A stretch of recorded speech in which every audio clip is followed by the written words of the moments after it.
Thank you very much, David. And I'd also like to thank, again, the Newseum for this amazing display and partnership. Okay, I'll start out. First with talking about the global picture for the year.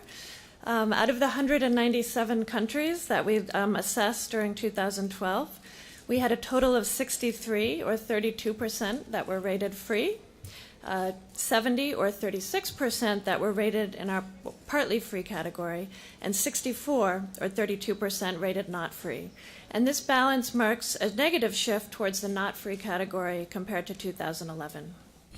In terms of population, the picture is much more bleak. We found that less than 14% of the world's inhabitants live in countries with a free press, while 43% had a partly free press, and another 43% lived in not free environments.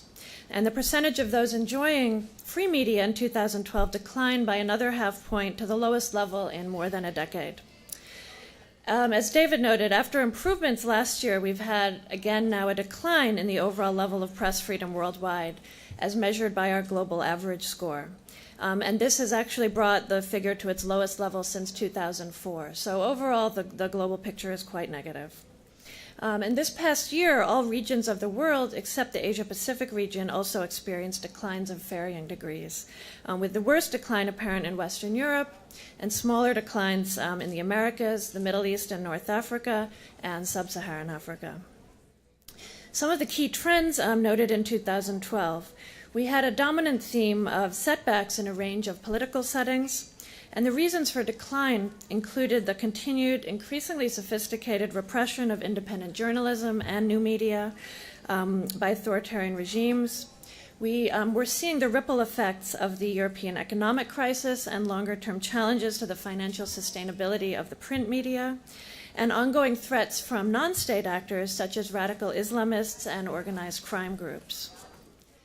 We also saw continuing influential authoritarian states such as China and Russia were using a variety of techniques to maintain a tight grip on the press, including detaining, jailing, or bringing legal charges against critics, as well as closing down or otherwise censoring new media outlets, even as they expanded their attempts to control content online. 2 years after the dramatic Arab Spring revolutions, which led to some of the positive changes we saw last year, ongoing political turmoil produced very uneven conditions for press freedom in the Middle East in 2012, with Tunisia and Libya largely retaining the gains from 2011, where they had experienced a huge opening, but even as Egypt experienced significant backsliding, and the region as a whole experienced a net decline for the year in terms of its average score. We also saw in a number of media environments around the world a heightened contestation over new media, in which there was a pushback by citizen journalists and their use of new media tools, including microblogs, online social networks, smartphones, and other information and communication technologies. And they were using these to expand the flow of news and information, but this has been met by an equally determined range of efforts by governments to restrict new media.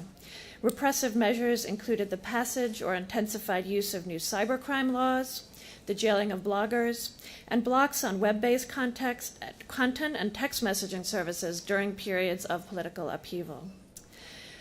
Finally, I wanted to draw attention to economic factors, including the challenges to the financial sustainability of business models for print media, as well as the additional burdens posed by the Euro crisis, which have negatively affected media freedom in a number of democracies.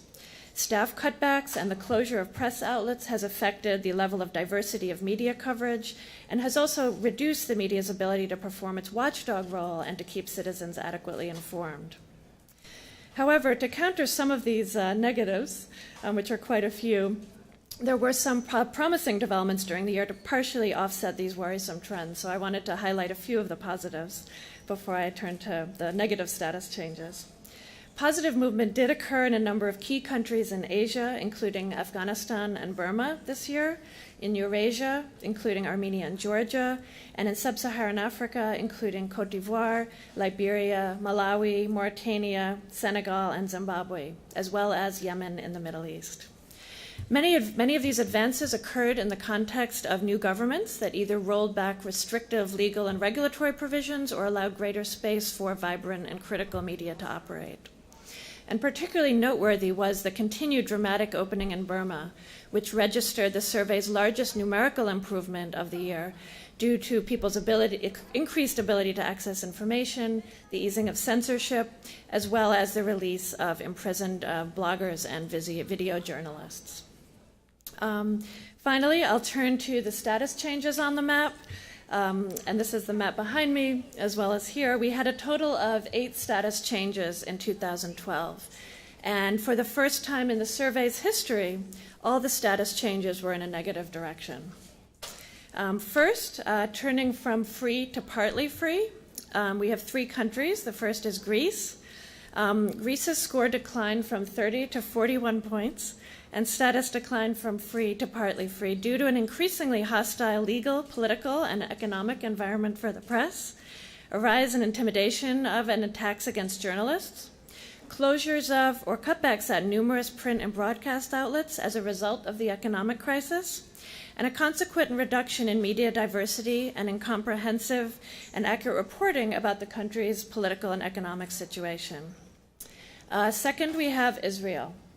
Israel's score declined by a small amount, 30 to 31 points, but it was enough to move it into the partly free category to reflect the indictment of journalist Uri Blau for possession of state secrets, the first time this law had been used against the press in several decades, as well as instances of politicized interference with the content of Israeli Broadcasting Authority radio programs and concerns around the license renewal of the television station Channel 10. In addition, the economic impact of Israel Hayom, an owner-subsidized free newspaper and now the largest circulation daily, threatened the sustainability of other papers and contributed to the collapse and buyout of the Daily Maariv newspaper during the year.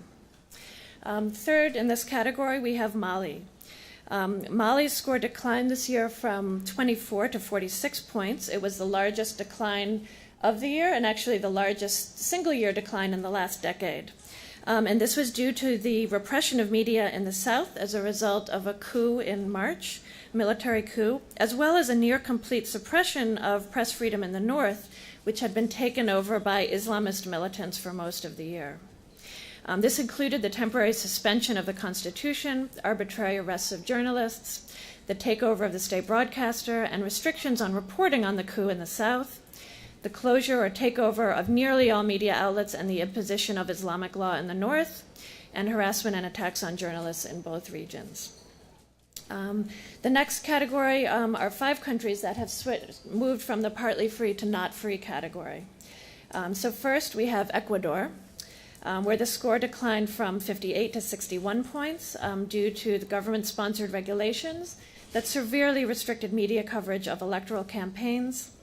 We also had President Correa's media directive to withdraw government advertising from privately owned media that were critical of the government, and a general reduction in political and investigative reporting due to an increasingly hostile environment for the press created by the government. Second, we have Egypt, where the score declined from 57 to 62 points due to increasing violence against and harassment of journalists, the adoption of a new constitution in December that, while enshrining the right to freedom of the press, allows for a number of limitations based on social, cultural, and political grounds. In addition, the judiciary has ruled against journalists in several cases, and the Egyptian media has become much more polarized since the election of President Morsi in last June. Third, we have Guinea-Bissau, where the score declined 57 to 65 points due to restrictions on coverage of the coup in April 2012 and subsequent protests against the coup. This also included increasing abuse, intimidation, and threatening of journalists by the military in the aftermath of the coup.